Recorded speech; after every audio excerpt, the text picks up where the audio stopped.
এই দেখুন বন্ধুরা, জোড়া ইলিশ নিয়ে চলে আইছি। জোড়া ইলিশ রান্না আজকে। চলো, তুমি রান্না করবে না আমি করবো? মা না, তুমি রান্না করো। তো বন্ধুরা, মা তো দেখিয়ে দিল আজকে বাড়িতে হবে জোড়া ইলিশ। আর ইলিশ মাছটা দারুণ হয়েছে। তো চলুন রান্নাঘরে গিয়ে বাদ বাকি কথা বলছি।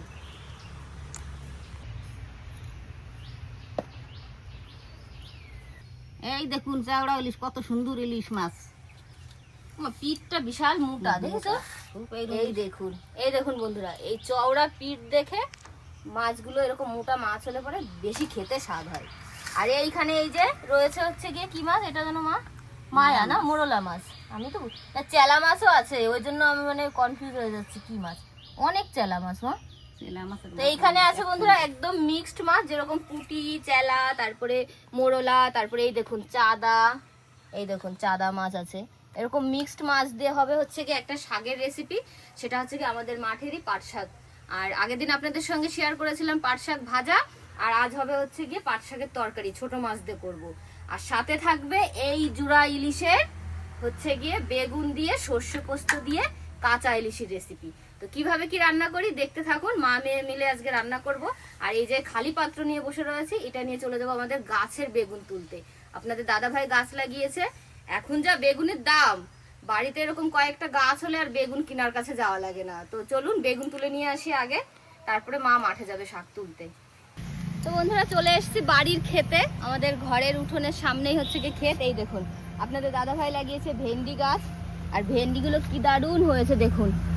মানে রোজ ভেন্ডি তুলতে হচ্ছে, রোজ। কালও তোলা হয়েছে, পরশু তোলা হয়েছে। আর হচ্ছে কি আজকে এখন না তুললে ভেন্ডিগুলো বিকাল হতে হতে বুড়ো হয়ে যাবে। আর এই দেখুন এই যে হচ্ছে কি আমাদের মুখে কচু গাছ, কদিন পরে কিছুই কিনা লাগবে না। আর এই যে বেগুন গাছের কাছে চলে এসেছি। এখানে দু রকম বেগুন গাছ আছে, ছোট বেগুনও আছে, বড় বেগুনও আছে। কিন্তু আমি নিয়ে নেবো আজকে বড় বেগুন। কই গেল নয়ন বেগুন?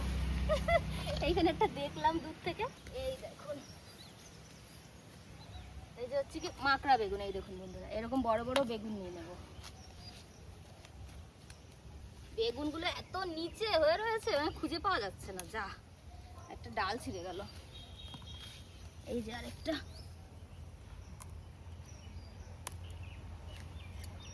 তো বন্ধুরা এই বেগুনটা হচ্ছে গিয়ে আমি খুঁজে পাচ্ছিলাম না, এটা তুলবো। ওই গাছে গিয়ে আমি হাতাহাতি করছি কই বেগুনটা।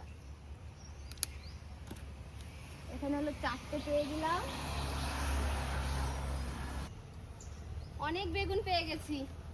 আজকে ছোট বেগুন নিইনি, ছোট বেগুনটা সিদ্ধ খেতে, উচ্ছে বেগুন খেতে বেশি ভালো লাগে। আর আজকে এই যে দেখুন বন্ধুরা গাছের বেগুন, এই সাইজটা কি সুন্দর। এরকম ফ্রেশ বেগুন তুলেই রান্না ইলিশ মাছ দিয়ে যে কি ভালো লাগবে। চলুন রান্নাঘরে যাওয়া যাক। ও মা দেখো বেগুন আজকে পেয়েছি, দেখো বৃষ্টির পরের বেগুন। খুব সুন্দর বেগুন পেয়েছি। কিরকম সুন্দর হয়েছে। কিছুদিন আগে ছোট ছোট ছিল, আর এখন বৃষ্টি হয়েছে না, একদম সাইজ মতো বেগুন হয়েছে। দেখো বেঁধে রাখার মতো। চলুন বন্ধুরা, মাঠের থেকে পাট শাক তুলে নিয়েছি।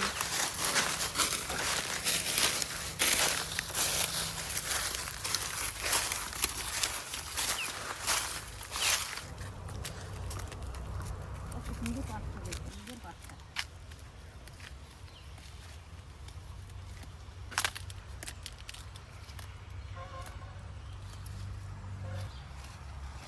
বন্ধুরা দেখতে পাচ্ছেন এই যে আমাদের গ্রামের সৌন্দর্য।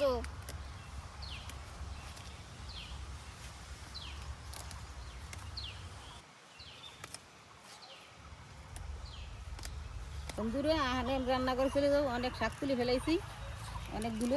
এই শাকে হয়ে যাবে। মা তো শাকটাও তুলে নিয়ে এসেছে এক ঝুড়ি। তো শাক বেছে নেওয়ার আগে মা কেটে নেবে মাছ। এই দেখো এই যে, ও মাইনা মাছটা কেটে নাও। ছোট মাছটা কাটাই আছে। আর হচ্ছে কি এখন শুধু ইলিশ মাছ দুটো কেটে নেবে সুন্দর করে। আর এদিকে আমি এই যে পাট শাকের জন্য রসুন ছাড়াবো, বেগুন কাটবো, কাটাকাটিগুলো করে নিই।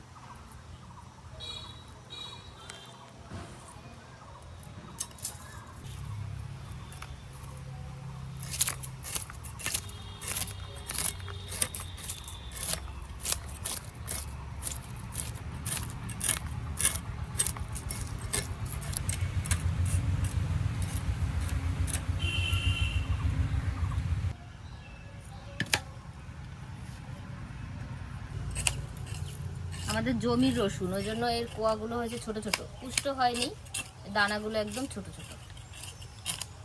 ওমা ইলিশ মাছের মাথা দিয়ে ওলের ডগা খাবো। হ্যাঁ, ওলের ডগা ভালো লাগে, অনেক ওলের ডগা হয়েছে আমাদের বাড়িতে এবার। আগের বার ওল তুলেছি, সেই ওলের সাথে যে ফোটগুলো থাকে ওইগুলো আপনাদের দাদা ভাই আবার সেই জায়গাতে দিয়েছে, আর এত ওলের ডগা হয়েছে। ওলের ডগা ইলিশ মাছের মাথা দিয়ে খেতে দারুণ লাগে, আপনাদের সঙ্গে শেয়ার করব, আগেও করেছি আবার করব।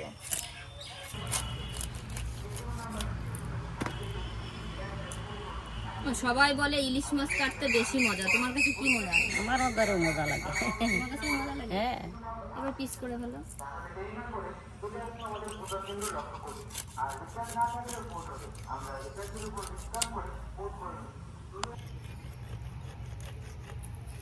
আর পিস করবো না, এখন আমি মাছটা কাটা হয়ে গেল, এখন আমি দিয়ে নিয়েছি। আজকে আমার মা দুটো বটি দিয়ে মাছ কেটেছে বন্ধুরা। একটা বটি নিয়ে বসেছে, একটু ধার কম, তারপরে আবার আরেকটা নিয়েছে। এখন আমার হাত দিয়ে রসুন ছাড়াতে হচ্ছে। পাট শাকের জন্য রসুনগুলো ছাড়িয়ে নিয়েছি, আর এখন কেটে নেব বেগুন। বেগুনটা হচ্ছে কি ইলিশ মাছে দেব, ইলিশ মাছ, কাঁচা ইলিশ মাছ রান্না করব। তো বেগুনটা একদম বুঠা সিদ্ধ, দেখুন কি দারুণ বেগুন, দেখেছেন? এখানে হালকা একটু হয়েছে, কিছুই না। এবার এটা এইভাবে গোটা সিদ্ধ এরকম করে জলে দিয়ে দেবো।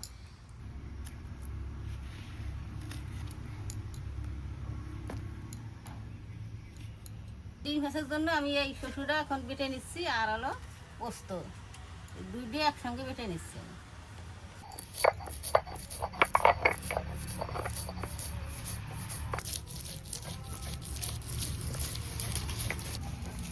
তো বন্ধুরা আজকে এত রোদ উঠেছে, আমি এই সাইডে আর বসতে পারলাম না। দেখুন পুরো রোদটাই রান্নাঘরে চলে এসেছে। এদিকে বসে নিয়েছি একটু ছায়ার দিকে, আর এই বেগুনগুলো প্রথমে নেব ভেজে। তার জন্য আমি একটু হলুদ, লবণ আর চিনি দিয়ে বেগুনটা মাখিয়ে নেব। বেগুন এই কটাই দিয়েছি, হয়ে যাবে না? বেগুনটা ভেজে নেওয়ার জন্য একটু তেল দিয়ে দিলাম বেশি করে।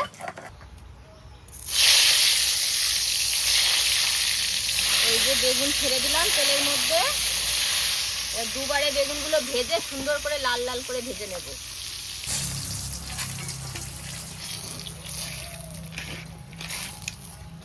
এই দেখুন একদম সুন্দর লাল লাল করে বেগুনগুলো ভাজা হয়ে গেল।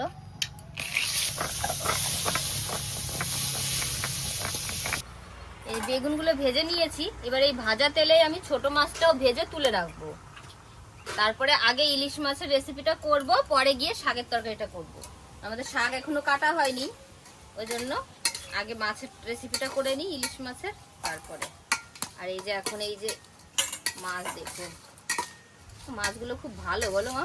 ঝুড়িতে ধুয়েছো, তাও খুব শক্ত, একদম গোটা গোটাই রয়েছে। খুন্তি দিয়ে এই মাছ মাখানো হয়ে গেছে, এবার দিয়ে দিই।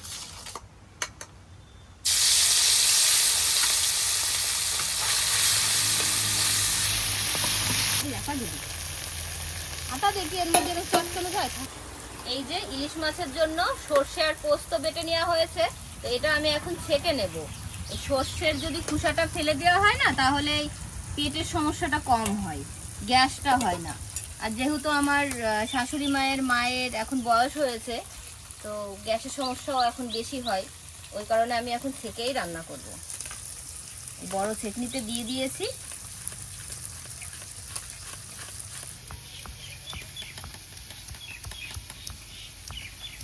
এদিকে রসুনটাও থেতো হয়ে গেছে, মা একদম গুছিয়ে দিচ্ছে, আর আমি বসে বসে শুধু রান্নাটাই করছি। আর এই দেখুন সর্ষেটা ছেঁকার পরে কতটা খোসা বেরিয়েছে। এইটা এখন ফেলে দিলে আর কোনো সমস্যাই হবে না সর্ষে বাটা খাওয়ার। যেহেতু আমি কাঁচা ইলিশই রান্না করব, মাছটা আজকে ভেজে করব না বেগুন দিয়ে, তো একটু লবণ আর হলুদ আমি মাখিয়ে রেখে দিই।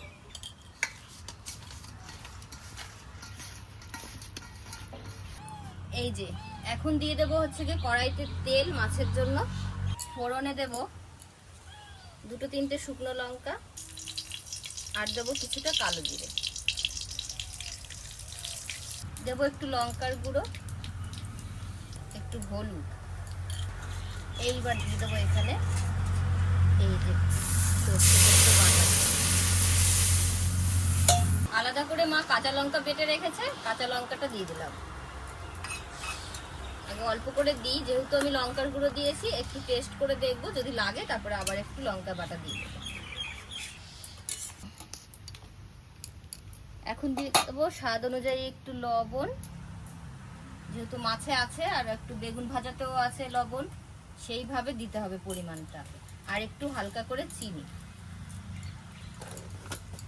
একটু কষিয়ে নিয়ে আমি আর একটু সামান্য পরিমাণে জল দেব। আগে এই মশলাটা ভালো করে একটু কষিয়ে নিই।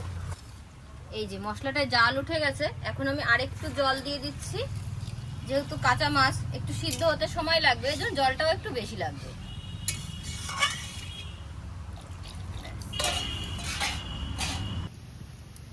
ঝোলে দেখুন জাল উঠে গেছে সুন্দর করে। এখন আমি মাছগুলো ছেড়ে দেবো এক এক করে।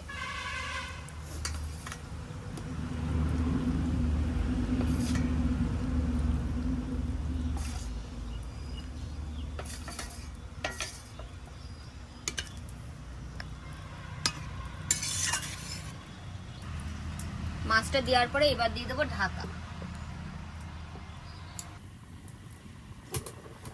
এই দেখুন টকবক করে মাছ দেওয়ার পরে ফুটছে, মাঝে একবার আমি একটু নাড়া দিয়ে দিয়েছিলাম। এখন এই যে মাছটা দেখুন কালার চেঞ্জ হয়ে গেছে, দেখেছেন? দেখেই বোঝা যাচ্ছে যে মাছটা ভালোভাবেই সিদ্ধ হয়ে গেছে। এখন দিয়ে দেবো আমি এখানে ভেজে রাখা বেগুন। বেগুন দিয়ে আরো একটু 4-5 মিনিট ফুটিয়ে নামিয়ে দেবো। তারপরে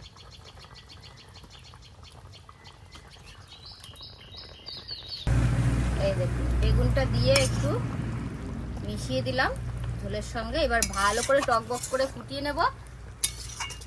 আমার শাক বাছা হয়ে গেছে, শাকগুলো বাছা হয়ে গেছে, সুন্দর করে বেছেছি। এখন আমি কাটিয়ে নেব।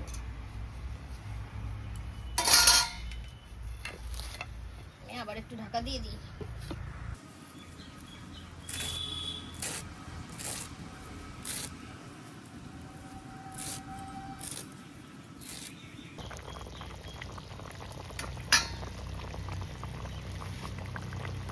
এই দেখুন রান্নাটা একদম সম্পূর্ণ হয়ে গেছে। এখন দিয়ে দেবো একটু কাঁচা সর্ষের তেল, যাতে সর্ষের ঝাঁজটা লাগে ভালো। আর এমনিও ইলিশ মাছে একটু কাঁচা সর্ষের তেল দিলে খেতেও স্বাদ হয়। এবার আমি মিশিয়ে নিয়েছি, এবার নামিয়ে দেবো।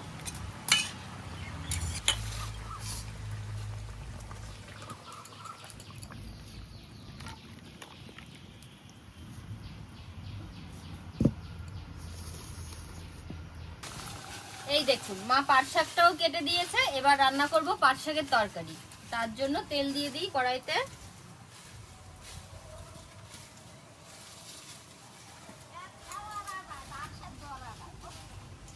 ফোড়নে দেবো রাঁধুনি।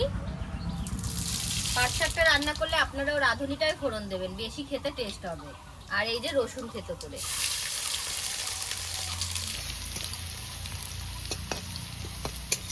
এখন দিয়ে দেবো কাঁচা লঙ্কা চিরা। শাকে একটু বেশি করে লঙ্কা দিতে হয়, দেখুন দিয়েও দিয়েছি। এবার পাট শাকটা ঝোলেই রান্না করব, যাতে শাকটা একদম সবুজ থাকে। এখন দিয়ে দেবো ঝোলের মধ্যেই লবণ, আর দেবো হচ্ছে কি হলুদ। ঝোলটা আগে ভালো করে ফুটিয়ে নেব 2-3 মিনিট, তারপরে শাকটা দেবো। এখন দিয়ে দেবো এখানে ছোট মাছ ভাজা।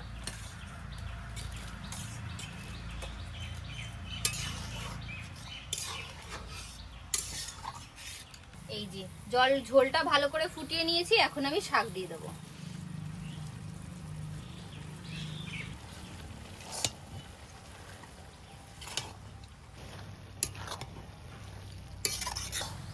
এই দেখুন পাট শাকের একদম ঝোলটা শুকিয়ে নিয়েছি। এটা কিন্তু এরকম শুকনো শুকনোই রান্না করতে হয়।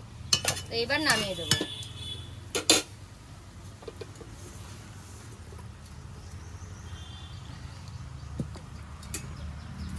মা ভাত নিয়ে আসো। তো এখন মাকে গরম গরম ভাতের সঙ্গে গরম গরম সব তরকারি দিয়ে খেতে দেবো। মা খেয়ে বলবে কেমন রান্না হলো আজকে।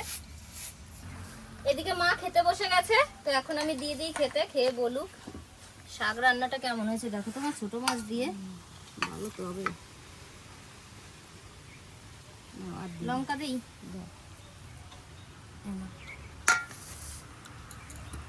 শুরু করো খাওয়া।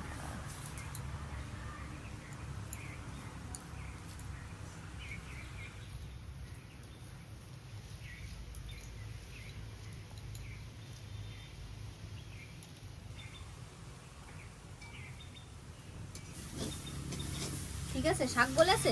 খুব সুন্দর হয়েছে। আমাদের জমির শাকটা এমনি খুব স্বাদ।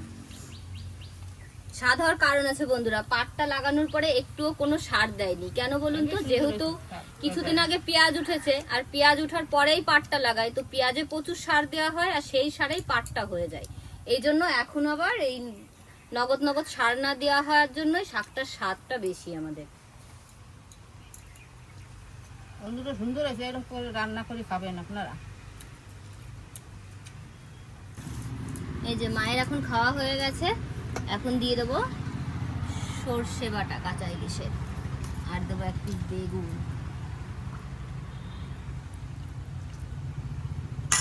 এটা খেয়ে দেখো তো কেমন রান্না হয়েছে।